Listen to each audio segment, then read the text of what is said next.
ओम शांति। 14 जनवरी 2023। अभी पढ़ेंगे प्यारे प्यारे मीठे मीठे शिव बाबा की मुरली।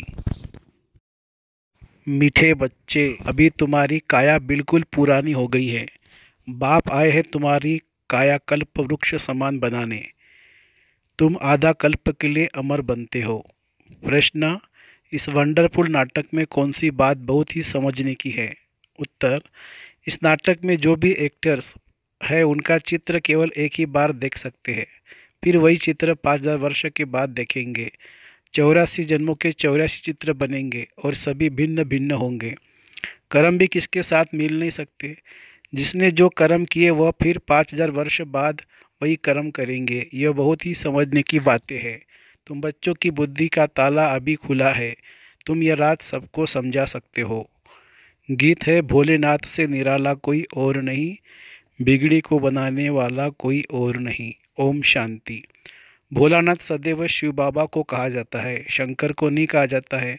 वह तो विनाश कराता है, विनाश करता है शिव, और शिव बाबा स्थापना करते हैं। ये तो जरूर है, स्थापना स्वर्ग की और विनाश नरक का। तो ज्ञान का सागर भोलानाथ शिव को ही कहेंगे। अब तुम बच्चे तो अनुभवी हो, जरूर कल पहले भी शिव बाबा आया होगा और अब आया है।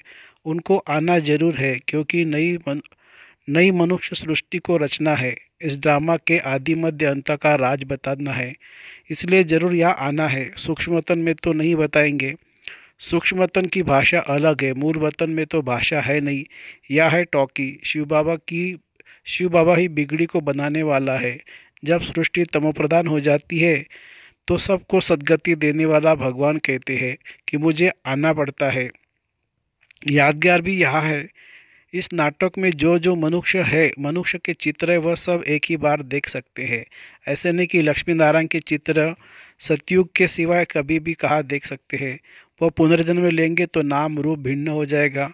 वही लक्ष्मी नारायण के रूप एक बार देखा, फिर 5000 वर्ष के बाद ही देखेंगे। जैसे गांधी का हुबहू चित्र फिर 5000 वर्ष के बाद देखेंगे। अतः मनुष्य है, जो भी मनुष्य के चित्र आप देखे वह फिर 5000 वर्ष के बाद देखेंगे। 84 जन्मों के लिए 84 चित्र बनेंगे और सभी भिन्न भिन्न होंगे। कर्म भी किसके साथ नहीं मिल सकते। जिसने जो कर्म किया वही कर्म 5000 वर्ष के बाद फिर करेंगे। ये बहुत समझने की बातें हैं। बाबा का भी चित्र है। हम समझते हैं जरूर पहले सृष्टि रचने वह आया होगा। तुम्हारी बुद्धि का ताला अब खुला है, तब तुम समझते हो अब फिर औरों का भी ऐसे ताला खोलना है। निराकार बाप जरूर परम धाम में रहते होंगे, जैसे तुम भी सब मेरे साथ रहते हो। पहले जब मैं आता हूँ तो मेरे साथ ब्रह्मा विष्णु शंकर होते हैं। मनुष्य सृष्टि तो पहले से ही है, फिर वह कैसे पलटा खाती है, रिपीट कैसे होता है। पहले जरूर सूक्ष्म वतन रचना पड़े, फिर स्थूल वतन में आना पड़े, क्योंकि मनुष्य जो देवता थे वह अब शूद्र बने हैं। उन्हों को फिर ब्राह्मण से देवता बनाना पड़े। तो जो कल्प पहले मैंने ज्ञान दिया था फिर वही रिपीट करूँगा। इस समय बैठ राजयोग सिखाता हूँ। फिर आधा कल्प के बाद भक्ति आरंभ होती है। बाप खुद बैठ समझाते हैं कि पुरानी सृष्टि फिर नई कैसे बनती है, अंत से फिर आदि कैसे होती है। मनुष्य समझते परमात्मा आया था, परंतु कब कैसे आया, आदि मध्य अंत का राज कैसे खोला, यह नहीं जानते हैं। बाप कहते मैं फिर बाप कहते हैं मैं फिर सन्मुख आया हूँ सभी को सद्गति देने।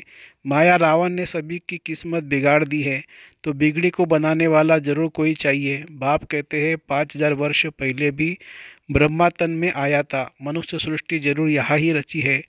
यहाँ आकर सृष्टि को पलटाया, कायाकल्प वृक्ष समान बनाते हैं। अब तुम्हारी काया बिल्कुल पुरानी हो गई है, इसको फिर ऐसा बनाते हैं जो आधा कल्प के लिए तुम अमर बन जाते हो। बल शरीर बदलते हो, परंतु खुशी से जैसे पुराना चोला छोड़ नया लेते हैं। वह ऐसे नहीं कहेंगे कि फलाना मर गया, उनको मरना नहीं होता है, उनको मरना नहीं कहा जाता है। जैसे तुम्हारा ये जीते जी मरना है, तो तुम मरे थोड़ी हो, तुम तो शिव बाबा के बने हो। बाबा कहते हैं तुम मेरे नूरे रतन सिकिलदे बच्चे हो। शिव बाबा भी कहते तो ब्रह्मा बाबा भी कहते हैं। वो निराकारी बाप, यह साकारी बाप। अभी तुम कहते हो बाबा आप भी वही हो ना, हम भी वही है। फिर आकर मिले। बाप कहते हैं मैं आकर स्वर्ग स्थापन करता हूँ। राजाई तो जरूर चाहिए, इसीलिए राजयोग सिखाता हूँ। पीछे तो तुमको राजाई मिल जाएगी, फिर इस ज्ञान की वहाँ दरकार नहीं रहती। फिर यह शास्त्र आदि सब भक्ति में काम आते हैं, पढ़ते रहते हैं। जैसे कोई बड़े आदमी हिस्ट्री ज्योग्राफी लिख जाते हैं, वह पीछे पढ़ते रहते हैं। अतः किताब है, मनुष्य पढ़ते ही रहते हैं। स्वर्ग में तो कुछ भी नहीं होगा, वहाँ तो भाषा ही एक होगी। तो बाबा कहते हैं, अब मैं आया हूँ सृष्टि को नया बनाने। पहले नई थी, अब पुरानी हो गई है। मेरे सब पुत्रों को माने बच्चों को माया ने जलाए राख कर दिया था, वही दिखाते हैं सागर के बच्चे। ज्ञान सागर तो बरोबर है, उनके बच्चे हो, उनके बच्चे तुम हो। भल बच्चे तो वास्तव में है, सभी है, परंतु तुम बच्चे प्रैक्टिकल में गाए जाते हो। तुम्हारे कारण ही बाप आते हैं, कहते हैं मैं आया हूँ फिर से तुम बच्चों को सुरजित करने। जो बिल्कुल काले पत्थर बुद्धि हो गए हैं, उनको फिर से आकर पारस बुद्धि बनाता हूँ। तुम जानते हो इस ज्ञान से हम पारस बुद्धि कैसे बनते हैं। जब तुम पारस बुद्धि बन जाएंगे, तब यह दुनिया भी पत्थर बुद्धि से बदल पारस बुद्धि बन जाएगी, जिसके लिए बाबा पुरुषार्थ कराते रहते हैं। तो बाबा को जरूर मनुष्य सृष्टि रचने के लिए यहाँ ही आना पड़ेगा ना। जिनके तन में आते हैं उन द्वारा मुख वंशावली बनाते हैं। तो यह हो गई माता। कितनी गुह्य बात है तो यह मेल। इनमें बाबा आते हैं तो यह माता कैसे हुई, इसमें मूंझेंगे जरूर। तुम सिद्ध कर बताते हो कि यह माता पिता ब्रह्मा सरस्वती दोनों कल्प वृक्ष के नीचे बैठे हैं, राजयोग सीख रहे हैं। तो जरूर उन्हों का गुरु चाहिए। ब्रह्मा सरस्वती और बच्चे सभी को राजऋषि कहते हैं, राजा के लिए योग लगाते हैं। बाप आकर राजयोग और ज्ञान सिखाते हैं, जो और कोई सिखा न सके। न कोई का राजयोग है, वह तो सिर्फ कहेंगे योग सीखो। हठयोग तो अनेक प्रकार के होते हैं, राजयोग कोई भी सिखला न सके। भगवान ने आकर राजयोग सिखाया था, कहते हैं हमको कलप कलप फिर आना पड़ता है, जबकि मनुष्य सृष्टि नई रचनी है। प्रलय तो होती नहीं है। अगर प्रलय हो जाए तो फिर हम आवे किस में, निराकार क्या आकर करेंगे। बाप समझाते हैं सृष्टि तो पहले से ही है, भगत भी है, भगवान को बुलाते ही भी है। इससे सिद्ध है कि भक्त है। भगवान को आना ही तब है जब भक्त बहुत दुखी होते हैं। कलयुग का अंत है, रावण राज्य खत्म होना है, तभी मुझे आना पड़ता है। बरोबर इस समय सभी दुखी है, महाभारी लड़ाई सामने खड़ी है। यह पाठशाला है या एम ऑब्जेक्ट है। तुम जानते हो सतयुग में लक्ष्मी नारायण का राज्य था, फिर सिंगल ताज वालों का राज्य हुआ, फिर और धर्म वृद्धि को पाए है। फिर राजाई आदि बढ़ाने के लिए युद्ध आदि हुए। तुम जानते हो जो पास्ट हो गया वो फिर रिपीट होगा। फिर लक्ष्मी नारायण का राज्य आरंभ होगा। बाबा वर्ल्ड की हिस्ट्री जागरूकता का राज पूरा समझाते हैं, डिटेल में जाने की दरकार नहीं है। जानते कि हम सूर्यवंशी है तो जरूर पुनर्जन्म भी सूर्यवंशी में ही लेते होंगे, नाम रूप तो बदलते होंगे, माँ बाप भी दूसरे मिलेंगे। यह सारा ड्रामा बुद्धि में रहना है। बाप कैसे आता है वह भी समझ लिया। मनुष्यों की बुद्धि में वह गीता का ज्ञान है, आगे हमारी बुद्धि में भी वही पुराना गीता का ज्ञान था। अभी बाप गुह्य बातें सुनाते हैं, जो सुनते सुनते सारे राज समझ गए हैं। मनुष्य भी कहते हैं आगे आपका ज्ञान और था, अब बहुत अच्छा है। अब समझ गए हैं कि कैसे ग्रस्त व्यवहार में रह कमल फूल समान बनना है। यह सबका अंतिम जन्म है, मरना भी सबको है। खुद बेहद का बाप कहते तुम पवित्र बनने की प्रतिज्ञा करो तो 21 जन्म के लिए स्वर्ग के मालिक बनेंगे। या तो कोई पदमपति है तो भी दुखी है, काया कल्प तरुप होती है। तुम्हारी काया कल्पतरु होती है, तुम 21 जन्म मरते नहीं हैं।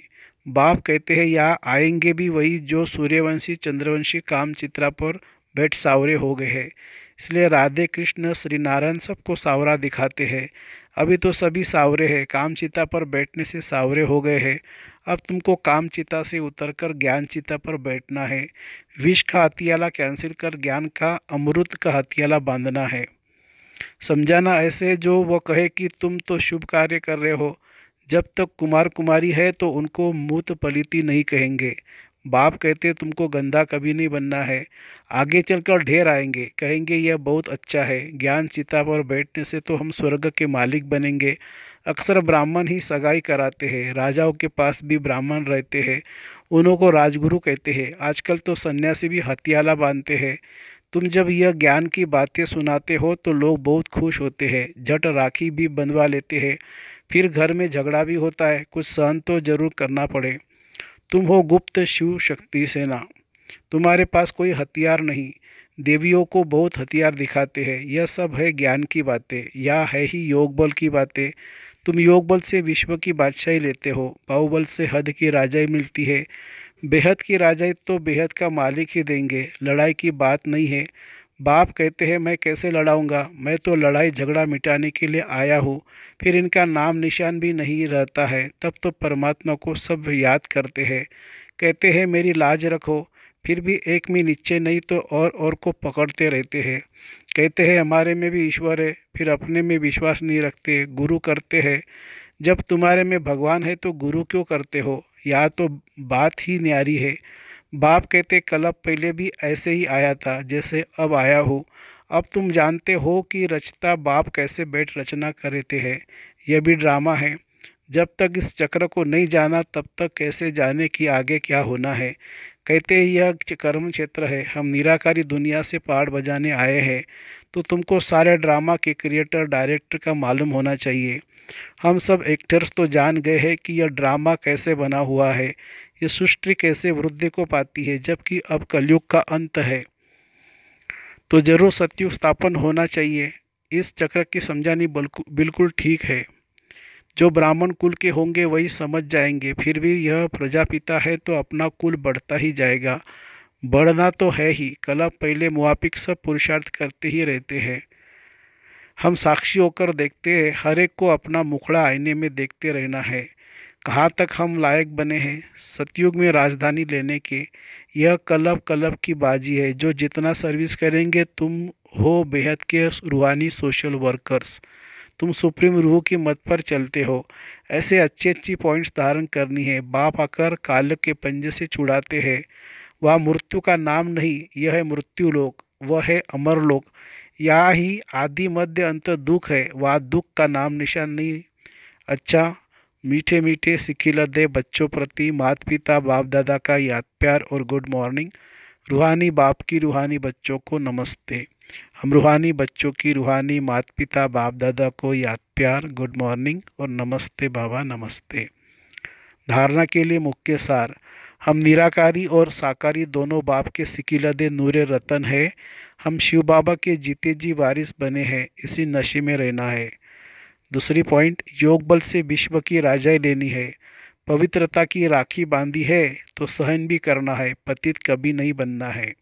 वरदान, सुख के सागर बाप की स्मृति द्वारा दुख की दुनिया में रहते हुए भी सुख स्वरूप भव। सदा सुख के सागर बाप की स्मृति में रहो तो सुख स्वरूप बन जाएंगे। चाहे दुनिया में कितनी भी दुख अशांति का प्रभाव हो, लेकिन आप न्यारे और प्यारे हो, सुख के सागर के साथ हो, इसलिए सुखी सदा सुखों के झूलों में झूलने वाले हो। मास्टर सुख के सागर बच्चों को दुख का संकल्प भी नहीं आ सकता, क्योंकि दुख की दुनिया से किनारा कर संगम पर पहुंच गए। सब रस्सियाँ टूट गई तो सुख के सागर में लहराते रहो।